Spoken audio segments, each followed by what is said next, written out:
નમસ્કાર, આપ જોઈ રહ્યા છો યુટીસી ન્યૂઝ। બંગાળમાં ભવ્ય વિજય બાદ વડાપ્રધાન નરેન્દ્ર મોદી વડોદરા આવી રહ્યા છે। સરદાર ધામના લોકાર્પણ બાદ તેઓ એક રોડ શો પણ કરવાના છે અને તેની તડામાર તૈયારીઓ પણ ચાલી રહી છે। ભારતીય જનતા પાર્ટી વડાપ્રધાન નરેન્દ્ર મોદીને આવકારવા માટે શું તૈયારી કરી રહી છે, શું પ્લાનિંગ છે, તેના વિશે ચર્ચા કરવા માટે આપણી સાથે ભારતીય જનતા પાર્ટીના શહેર પ્રમુખ ડૉક્ટર જયપ્રકાશ સોની છે।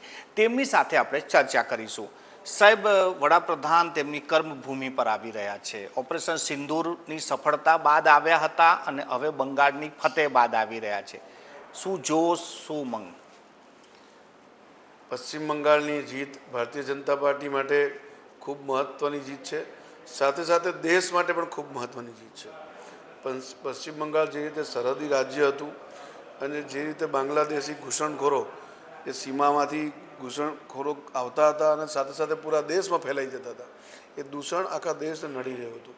પૂરો દેશ ઈચ્છતું હતું કે પશ્ચિમ બંગાળમાં ભારતીય જનતા પાર્ટીનો વિજય થાય અને સુરક્ષા જેમના હાથોમાં છે એવા માન્ય નરેન્દ્રભાઈ એમના માર્ગદર્શન, એમના નેતૃત્વમાં ચૂંટણી લડાઈ અને અમને ભવ્ય સફળતા પણ પ્રાપ્ત થઈ। સાથે સાથે બીજા જે રાજ્યોની ચૂંટણી હતી એમાં આસામમાં પણ અમે ત્રીજી વખત ચૂંટાયા, પુડુચેરીમાં પણ બીજી વખત આવ્યા। ભારતીય જનતા પાર્ટી ઉપર નાગરિકો જે ભરોસો મૂકી રહ્યા છે, વિશ્વાસ મૂકી રહ્યા છે, હું નાગરિકોને પણ સતત નમન કરું છું અને અમારા શીર્ષસ્થ નેતૃત્વ માન્ય નરેન્દ્રભાઈ, માન્ય અમિતભાઈ, માન્ય નીતિન અંબીજી એમના માર્ગદર્શનમાં ચૂંટણી લડાઈથી એમને પણ સતત નમન કરું છું। 79 વર્ષના સંઘર્ષ બાદ 321 કાર્યકર્તાઓના બલિદાનો બાદ ભારતીય જનતા પાર્ટીના વિજય મળ્યો છે। એ વિજય એનો હર્ષોલ્લાસ દરેકે દરેક કાર્યકર્તામાં તો હોય, સ્વાભાવિક છે, પરંતુ નાગરિકોમાં પણ અમે આંખોમાં જોવા મળે છે। અમે જ્યાં પણ આ પશ્ચિમ બંગાળના વિજયની વાત કરીએ છીએ એ કે ખૂબ જરૂરી હતું કે ભાજપાની સરકાર ત્યાં બને, એવું નાગરિકો પણ ઈચ્છતા હતા, એવું અમને દેખાઈ રહ્યું છે। જ્યારે નરેન્દ્રભાઈનો પ્રવાસ સરદાર ધામના લોકાર્પણ માટે નક્કી થયો, પાટીદાર સમાજ દ્વારા એક છાત્રાઓ માટે એક આવાસનું નિર્માણ થયું છે, એનું લોકાર્પણ કરવા માટે આવી રહ્યા છે, અમને ખ્યાલ આવ્યો અને અમે આ રોડ શોનું આયોજનની વાત કરી તો મોદી સાહેબે તરત જ અમને મંજૂરી આપી અને આ રોડ શોનું આયોજન થયું છે। ખૂબ મોટી સંખ્યામાં નાગરિકો મારે માન્ય મોદી સાહેબને વધાવવા માટે, એમનું સ્વાગત કરવા માટે, એમનું અભિવાદન કરવા માટે આ રોડ શોમાં આવવાના છે અને આવતીકાલે એટલે કે 11 તારીખે સાંજે 5:30 વાગે ગદા સર્કલથી એરપોર્ટ સુધી આ રોડ શો આયોજિત થવાનો છે। હું આપના માધ્યમથી સૌ નાગરિકોને પણ અપીલ કરું છું કે જ્યારે આવા મહાનાયક મોદી સાહેબ સાક્ષાત આવી રહ્યા હોય અને આપણને એમનું દર્શન કરવાનો લાભ મળવાનો હોય, જોવાનો લાભ મળવાનો હોય, એમના સ્વાગત કરવાનો લાભ મળવાનો હોય તો જરૂરથી આપણે આ રોડ શોમાં આવીએ અને મોદી સાહેબનું આ પશ્ચિમ બંગાળની ભવ્ય જીત બદલ સ્વાગત, અભિવાદન કરીએ। સાહેબ, કયા કયા કાર્યક્રમો છે રૂટ પર ને કઈ રીતેનું આયોજન છે? ગદા સર્કલથી એરપોર્ટ સુધીમાં 1.5 કિલોમીટરનો ભવ્ય રોડ શો, જેની અંદર 15 જેટલા અમે સ્ટેજ બનાવ્યા છે। સાંસ્કૃતિક કાર્યક્રમો પણ થવાના છે, જેમાં અલગ અલગ રાજ્યોના સાંસ્કૃતિક કાર્યક્રમ થવાના છે। ખાસ કરીને જ્યારે બંગાળમાં વિજય મળ્યો છે તો બંગાળ ઉપર જ 2 સ્ટેજ બનાવ્યા છે, જેમાં બંગાળના મહાપુરુષો રવિન્દ્રનાથ ટાગોર હોય, આપણા ત્યાં બંકિમચંદ્ર ચટ્ટોપાધ્યાય હોય, સ્વામી વિવેકાનંદ હોય, કે એવા અનેક મહાપુરુષો એમના પણ ત્યાં વેશભૂષા ધારણ કરીને લોકો ઊભા રહેશે। ત્યાંની જે સંસ્કૃતિ છે, કાલી માતાની પૂજાની, દુર્ગા પૂજાની, એનું પણ સંસ્કૃતિનું નિદર્શન થવાનું છે।